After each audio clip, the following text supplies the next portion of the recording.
What is up, everybody? Welcome back to the channel, and today we are doing another Windrunner Spire, this time on a plus 12 for our push for 3k videos for Monkadies, our Brewmaster Monk tank. Now, I did release one of these a couple weeks ago on a plus 11 Windrunner Spire, and it was a little difficult to get through, mainly because I didn't have the right route, or we didn't really do some pooling correct, but I did some research, and this time we do a lot better going into this plus 12. We do this first pool, we pull everything in this area, and pretty much just try to use our cooldowns and blow everything up as fast as possible. You see this shield go up, we try to get out of that, push everything out.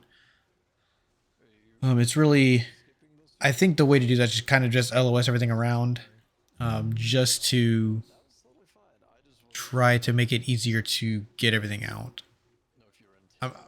I could have Ring of Peace to get everything out a little better, but this works just as fine. So it's really just killing this stuff as fast as possible and getting down the ramps. On this one, we go to the left side to the double boss. I don't know what they're called. I do think that's probably the proper way to run this. You want to kind of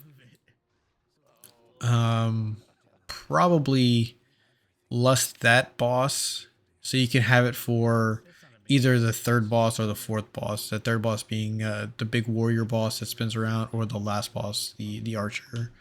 But here we just pull everything in this section to kind of get it down to about 80% and then move on. Just make sure we get those kicks and lock this stuff down as fast as possible. These are just, you know, regular trivial like white mobs. They don't do anything crazy.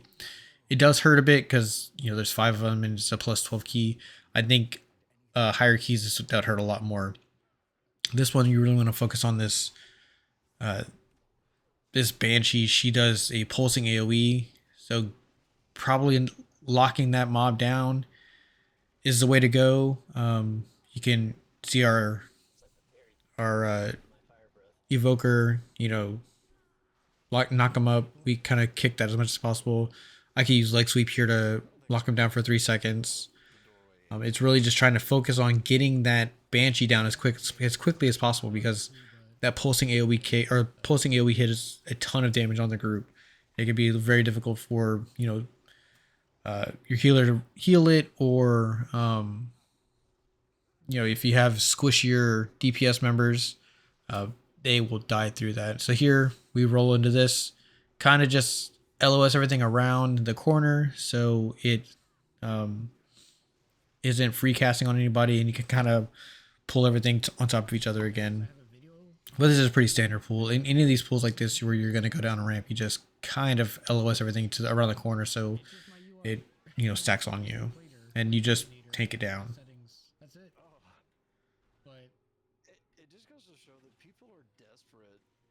Now, going down into this, I still think that the proper way to do this is not how I did this here. I think with this behemoth having a frontal and there being these gigantic pools of poison that are on the ground, the proper way to probably do this is to just go in a circle. You see me kind of do it here slightly, just going around in a small circle, but I think going around the outside of the room is probably the best way to do it, and it kind of allows your DPS to drop pools in the middle, to avoid stepping in shit as you go around. I think in higher keys, it would be one of those things where you kind of pull this mob back some, maybe, to give yourself a little bit extra room, and it also gives your DPS more room to, you know, drop their puddles, so you aren't all stepping on them over and over and over again. But I mean, besides that, we do get through this pretty quickly. It's not a terrible pool at all. Going in here, we have one of those same Banshees, making sure you lock her down as much as possible. All of these stuff in this room, it doesn't need to be pulled. You can pull it if you'd like. It's just added damage on top of that Banshee, which is really the difficult thing trying to get through. You see me here throw my Blackhawk statue down, just so I can try to keep some pulsing AoE like threat out, just in case things get away from me. You do see our evoker die at that point. I mean, it's just a ton of damage trying to go out. it can be difficult for healers to heal if they're not on top of it. We don't if they don't have cooldowns. You see me really commit a lot of my cooldowns here just to stay alive because it is incredibly difficult to get through, especially with that pulsing, banshee.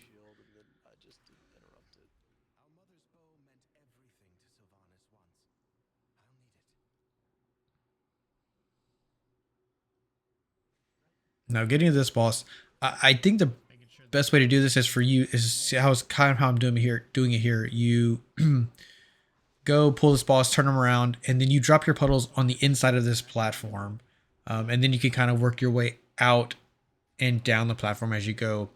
Um, I always try to put my puddles on this little circular part of the platform here, and not drop them and leave everything else, like the rest of the area, for the DPS players because they're going to be moving around a lot more than I am. So making sure that there is a spot for them to move easily is the best way to do it. See me there, like our uh, Shaman Bjorn drops his in the spot that I was going to go. I kind of just move forward a bit, drop it, and we can both just get out of there quickly as possible. So that you see that this semicircular area is a thing that is um, filled first, and after probably the second, maybe going into the third puddle drop, that area will start to clear, and you can kind of just drop on top of it again. So seeing here, we're just leaving ourselves a little path that we can move through if we need to, and just keeping this Banshee mob boss kicked. Now the objective is to kill these as quickly or like as close together as possible. You want to try to keep their DP or their health the same. If one of them dies early, the other one gets enraged, and they do a shit ton more damage to you. So making sure that you kill them evenly is the best way to do that. You see me drop my puddle in a terrible spot. Kind of cuts off everybody. I mean, luckily, if this continued to go, we'd have this semicircular clear again so we could drop more stuff. But that really was bad placement on me. I should have just kind of eaten some damage, popped a cooldown, and then popped a defensive and dropped it onto another puddle. But it is what it is.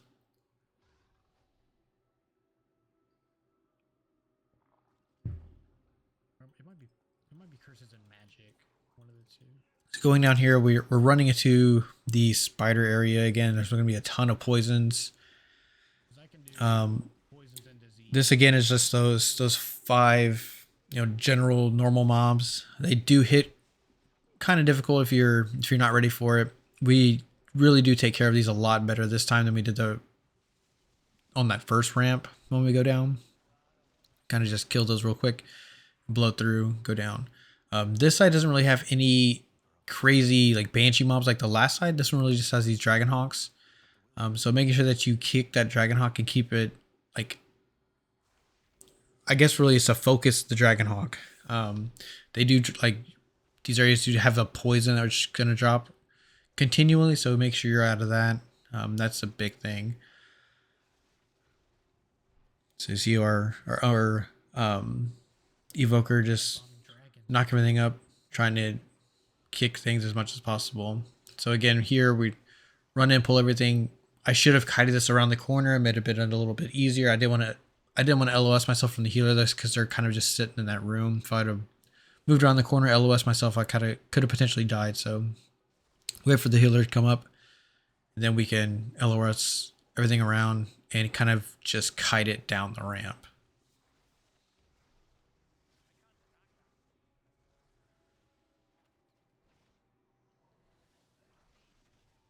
So coming in here, we're going to see more of these spider mobs.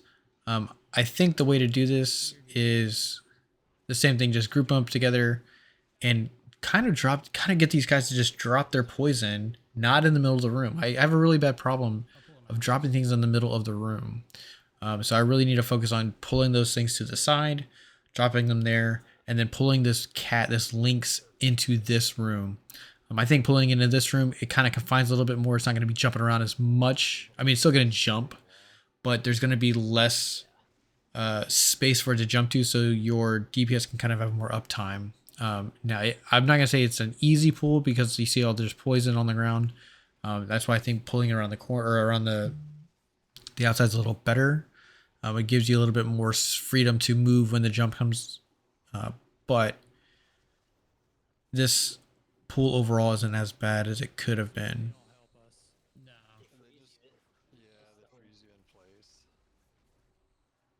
So make sure you have your defensive ups for that Link's jump when it lands on you, and you just kind of DPS it down.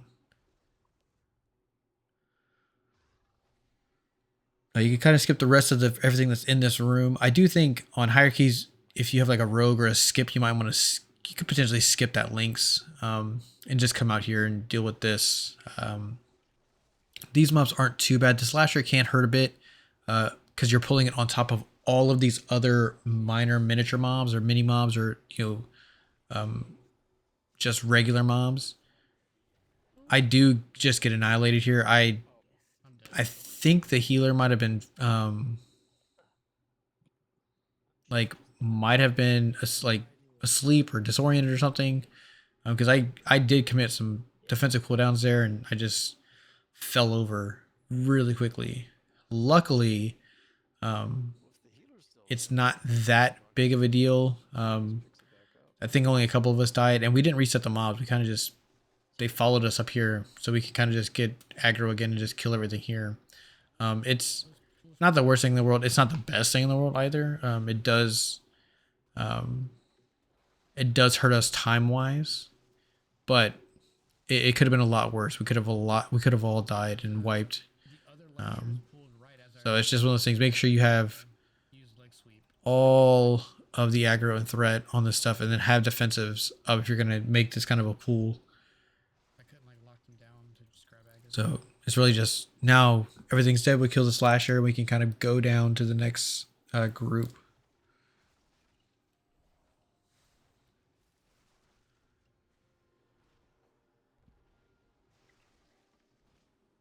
Now I think what I could have done is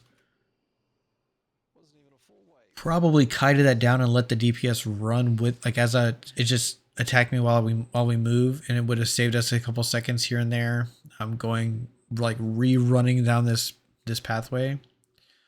But it's all right.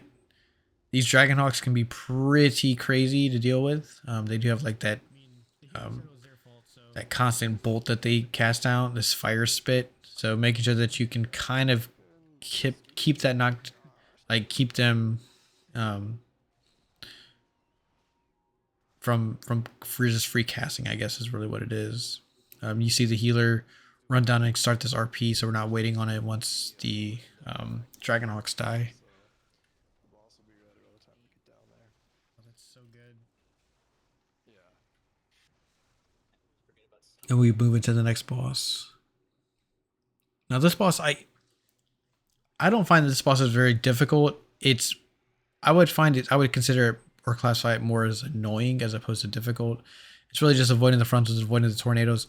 The tornadoes can be a pain if your DPS are not dropping them towards the outside of the room. See, our Shaman and Bjorn there drops the puddles at the outside of the room, so it allows us to have more space, and we're not having to dodge the frontal as well as dodge the tornadoes as they come out. That's the main thing we want to try to avoid. Now, when people start dropping their tornadoes really close to you, or it makes it difficult, like this tornado's here, like that, I think it's still dropped in the right place. It just moves around the room. But if everyone is dropping their tornadoes close to the boss, it makes it more difficult to avoid those tornadoes because there's so many as close as they are.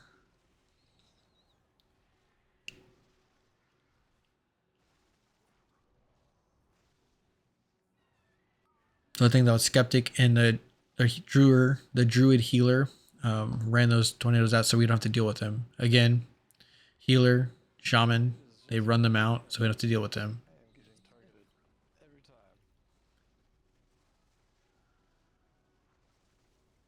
So just avoid this frontal. I think every time I've done this, I believe that the boss rotates in a counterclockwise circle, or with his fire. So you, I would say potentially you could probably just move clockwise and avoid that first one, and then you wouldn't have to avoid the next one until the fourth frontal potentially. It's something I have to check and test.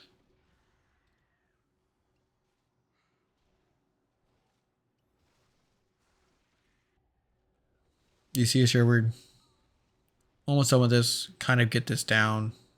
Uh, boss wasn't um, that difficult. This side of the dungeon did take us longer to get through because we had those wipes, or that one wipe where or not a wipe but like 3 or 4 deaths. So it is a little difficult. I think we're still good at time, but it could have been better. Now this one, these phalanx breakers, the objective is to just run them into the walls. Like you see here, we run into the walls. I did not avoid that. You know, I should have avoided that. Kept me from being taking some extra damage there. But run them into the walls. Don't let them run down the ramp, because then you can't chase them and take them back. It takes time for them to get back. So you want to try to keep them on top of the archer as much as possible. So you see him running into the wall there. We have to move just a bit, and the DPS can kill as I run up, grab these soldiers, and pull them onto the next group of mobs. And this one's going to have the archers and the phalanx. So pull everything back to the archers, and we can kind of AoE everything down as we target the phalanx breaker. Now that charge was a terrible charge. We didn't charge it into the wall, so we're having to waste a bunch of uptime waiting for it to come back, and people aren't able to really focus it down and just cleave the other mobs on top of it. So making sure that we're running it into the wall is the best way. So again, we messed it up here. I'm not sure if it's me that's messing it up or if it's the DPS. I'm gonna say it's probably me not standing where I should be, and then in the boss not aimed where they should be. So here you can see I have the threat for it. It is it's definitely me messing it up. There we go. Runs into the wall. So I got to get better at that. Now you can, depending on your count, you can skip those back people, those back mobs, and you can kind of pull this one into this next group up here. And this is very dangerous. There's a bleed that's on it that has this like circular, AoE damage area you got to avoid. So it can be very scary. You have to commit some defensive cooldowns for this, or you will wipe your group. And that is not something you want to do. You see me here, leg sweep to kind of knock these mobs down, kind of take them out for a couple seconds while the DPS can really just pump into them. And you want to focus on that little blade swirling guy. I forget his name. So you see us here, pull that mob. We pull this other pack over here. We want to try to pull this ranged caster on top of everything else, so we can kind of just AoE everything down.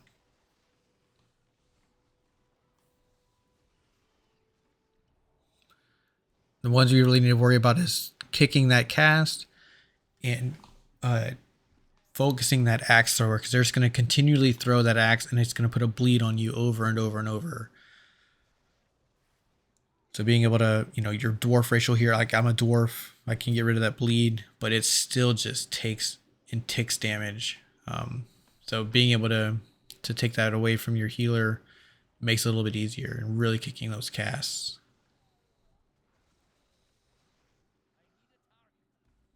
We have this one last pack before we can get to this boss, and it's this essentially the same mobs you just killed over again. Like I said, make sure you kick that cast, which we do there, and then we get everything stacked up and focus on that caster and the axe thrower.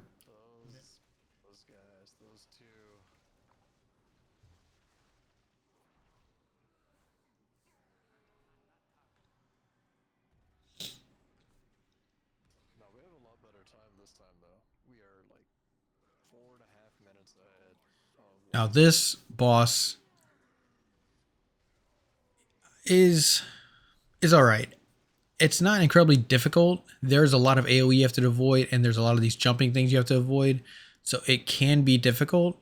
Um, it's just one of those things where you have to make sure that you are moving with. I think moving with your group is the best way to do this, because you're gonna have a couple things you have to stack on, like that mechanic there. You have to get rid of the curse or whatever it is, or the howl, so it doesn't fear you. Stacking on that, and then having defensives up for that just barrage of frontals that he's just smashing into you. Um, Being able to defensive those off and not have to just be healed through them by your healer is going to make everything immensely easier. So make sure you have your defensives up for that, and probably a defensive that's going to take not a 4-minute defensive like I have fortifying brew. That's a terrible defensive to try to use for it, because I'm not going to have it up for the next time. But if you have something like your dwarf racial would be okay. Celestial infusion would be all right, and then just make sure you have, um, if you are playing monk, if you have purifying brew up for it. If you're playing warrior shield block would probably be good for it. Just having defensives up for it is what you need to have, because again, like these frontal blade swipes, where they are raging, a rallying bellow is a something you have to really try to get everything gathered up here for.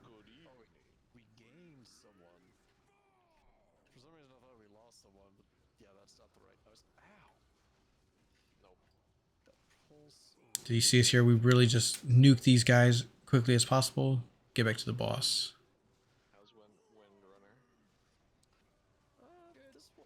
So you got the leap coming. It's going to leap to 3 people. Or, yeah, here you go. It's leaping to me. I take that into the group, which is probably not what I should be doing. Because it kills our demon hunter. Our evoker dies from all the outgoing damage. I die. But yes, that's what I'm saying. You need to have a defensive up for that, because it is very difficult to try to heal through.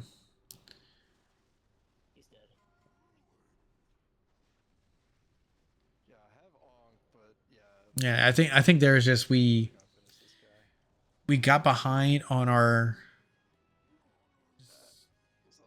healing, and then I got behind on my defensives, so it just made it incredibly difficult to try to get through that last little bit.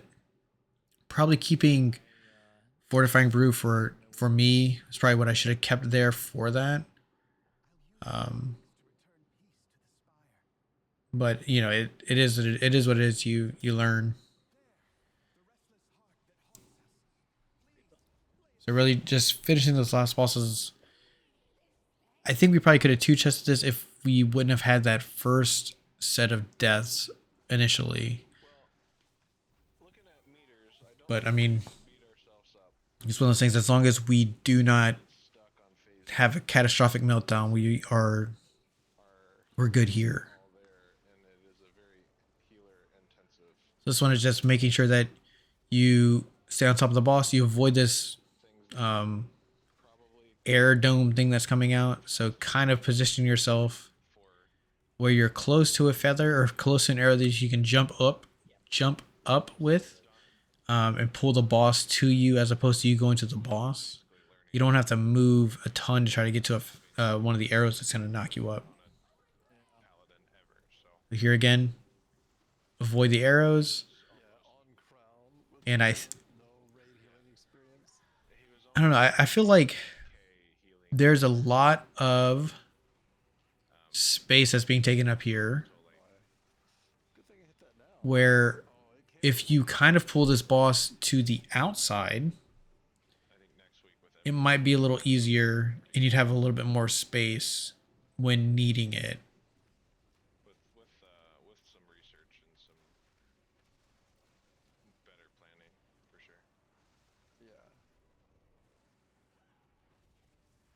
So see here, the boss jumps over, because like it appears to me, like the boss kind of jumps to the outside most of the time. So kind of just keeping them on the outside of the room, it allows your DPS to have some space when needed, and it makes it easier to clear these puddles potentially because they're going to be stacked a little better than they are right now. So if I just keep this boss going to the outside of the room, they'll more than likely jump to the other side of the room, and then we just move to that and then avoid the airflow circle thing. Now, keeping the boss in the outside of the room also means, keeping your back to the wall so you're getting hit into the wall and not hit across the room. But I mean, besides a few wipes we had, or the few deaths we had, this wasn't a terrible run. 7 deaths isn't bad. One of them was really bad placement by me and not using my defense as well. But we do clear it, we do time it, and it is some positive IO for us. So it's not the end of the world. I do think I played this better, but there's also a lot of things I can get better. If anybody has any ideas or comments or concerns, please let me know down in the comments. And if you like this video, like and subscribe to the page because we are going to have more push for 3K videos coming out, especially for our healers and our DPS because we are getting our DPS level now and we have our healer at item level 240, so we should be able to start running things there on them. But I appreciate you guys hanging out, and I will talk to you guys later. Adios.